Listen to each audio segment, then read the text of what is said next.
Could you do a Spartan race? I wasn't ready. I'm not a pro athlete and I'm older than the average influencer, and I sit at a desk a lot. Do you watch all those videos of people doing races, having adventures, and think that's great for them? I spend a lot of time at the desk, remote meeting after remote meeting after remote meeting.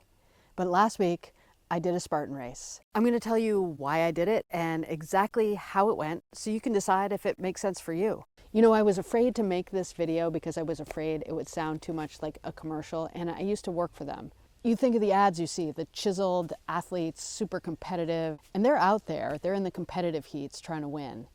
But most of the heats are what they call open heats, and those are not competitive. And the people in those heats, many of them, it's a triumph just to complete the race.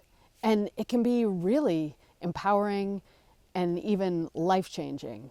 I remember there was one woman I met, and she had a condition, and all through her childhood, her parents had told her, no, you can't go skiing, no, you can't do school sports, no, you can't do all these things, because they were trying to protect her.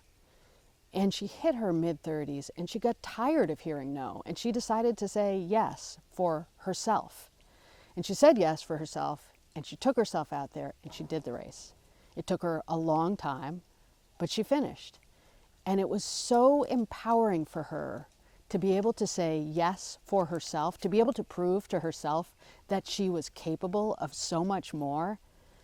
That was so life-changing that she continued to take people who didn't think they could do it out on the course to experience that for themselves.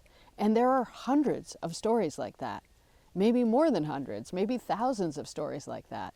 So why did I do the race? For me, it's about connection with myself, connection with nature, connection with friends, connection with fun, connection with my physical self as well.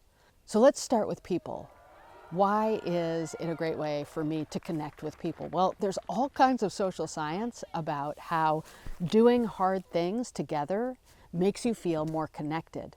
In fact, there's a study where they had two strangers do wall sits next to each other, that uncomfortable, difficult exercise. They didn't speak, they just did this exercise together next to each other. And they found that the two of them felt more connected afterwards. And there's lots of other science like that. You can also just feel it. Right? You have a day like that out on the mountain and you feel more connected with the people you're with. And then there's the connection with nature. We spent 2.5 hours out on the mountain on a beautiful day, beautiful views. I think the fastest time on this course was something like 45 minutes. The average time was about 1.5 hours. Ours was about 2.5 hours.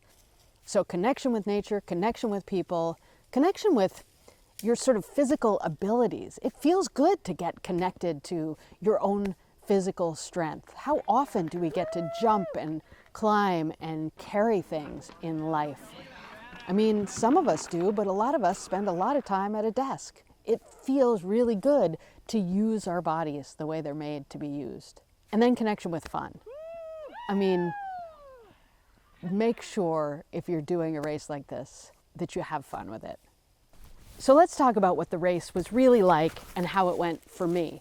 Like I said, I'm a normal person. I try to stay healthy, but I'm not an athlete. We did the sprint at Killington, and there are a series of different race lengths for Spartan. There's the stadium races that take place at places like Fenway Park or Dodger Stadium. And then next up is the sprint, which is basically like a 5K on a mountain with a ton of obstacles. That's what we did. Then there's the super, a little bit longer. The beast, even longer than that. The ultra beast, where people do 2 beasts together. That's outrageous. And then there are these other races like the hurricane heat, the death race. So we did the sprint at Killington. A big part of that race is hiking, climbing hills that feel endless at times. In fact, the obstacles are usually a nice break, a change of pace in some of the climbing and descending.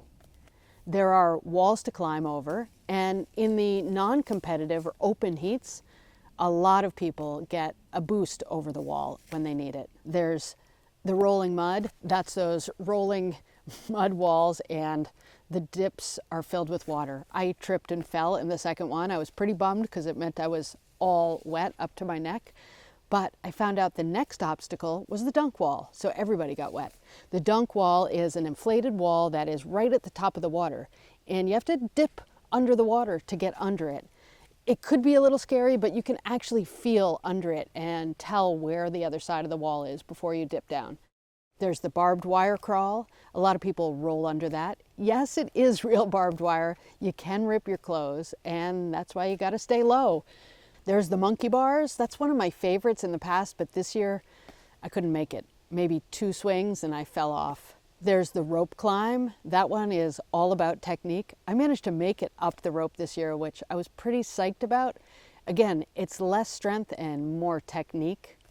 The bucket carry is the one I remember as being soul crushing in the past. That was the one point in the races in the past where it wasn't fun for me. But this year, they've changed that obstacle a little bit. And it used to be the buckets were open topped and full of gravel and you had to carry them in front of yourself, which was a really awkward position.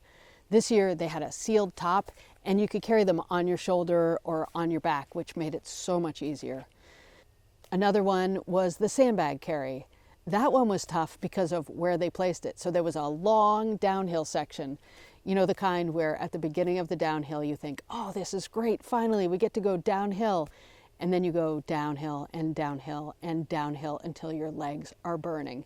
And you finally get to the bottom of the hill and you think, oh, thank God I can rest my legs. And that's when the sandbag carry is. So you have to pick up the sandbag and carry that up and down the hill.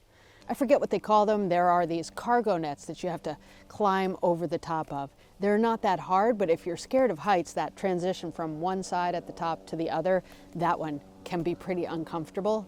There's the slip wall, which is super fun. If you know the technique, just lean way back. That's a fun one because your friends can be on the other side cheering you on as you climb up. And then at the end, the fire. We all waited for each other and jumped the fire together. So was it worth it? Should you try it? Here's what I took away. You don't have to be an athlete to do this, but it might make you want to be one. Like train harder and get stronger, which is pretty cool. Second, there is a real misconception about the vibe out there. The vibe on the course is super encouraging, collaborative, and fun and supportive. And third, yeah, Spartan is a super exclusive club, but all you have to do to be a member, the only criteria for membership is willingness, a willingness to challenge yourself. And so at the risk of sounding like an ad, I would say, yes, definitely. Whether it's a Spartan race or something like it, just get out there and try it. You are capable of so much more than you realize.